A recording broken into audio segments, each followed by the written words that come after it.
Karen destroyed library board, got fined $110,000 and forced to build a new one.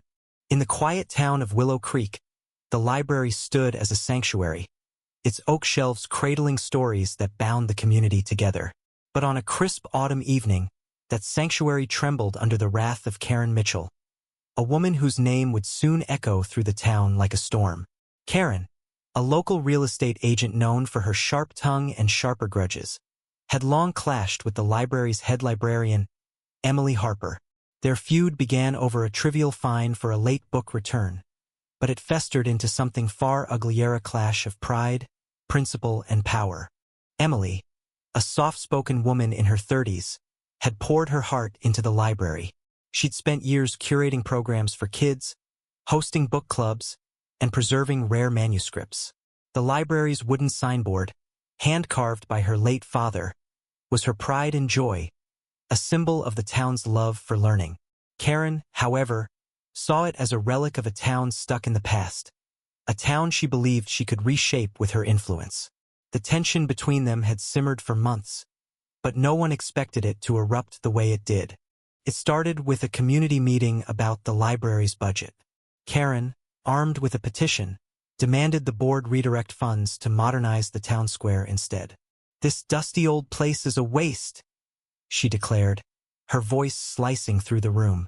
Emily, standing at the podium, countered with quiet resolve, explaining how the library served everyone, from children to seniors. The crowd was divided. Some cheered Karen's vision of progress, while others clung to Emily's defense of tradition. The meeting ended in chaos, with Karen storming out, vowing to make them listen. The next morning, Emily arrived at the library to find the unthinkable. The cherished signboard lay in splinters, its carved letters shattered across the pavement. A security camera caught Karen, in a fit of rage, smashing it with a crowbar at midnight. The footage spread like wildfire on social media, igniting outrage. Karen didn't deny it. "It was an eyesore," she shouted at the town hall, unapologetic. "You're all obsessed with this outdated shack." Her words only deepened the divide, turning neighbors against each other. The town's response was swift. The library board, backed by a furious community, sued Karen for destruction of property. The court hearing was a spectacle, packed with residents whispering and glaring. Emily took the stand, her voice trembling as she described her father's craftsmanship and what the sign meant to her. Karen, defiant, claimed she was liberating the town from its backward ways. But then came the twist no one saw coming. Tom, the library's janitor, a quiet man who'd worked there for decades, stepped forward with a revelation. Tom, who'd always stayed in the background, admitted he'd seen Karen lurking around the library weeks earlier, tampering with the sign supports to weaken it. He'd kept silent, hoping to avoid trouble, but guilt had gnawed at him. His testimony wasn't just about the vandalism. It revealed Karen's calculated plan to undermine the library's legacy. The crowd gasped. Even Karen's supporters faltered. Tom's soft-spoken words carried a weight that shifted the room's mood, exposing Karen's actions as not just impulsive but malicious. The judge's ruling was merciless. Karen was fined $110,000 to cover damages and legal fees, and ordered to personally oversee the construction of a new signboard. The penalty stung, but the true cost was her reputation.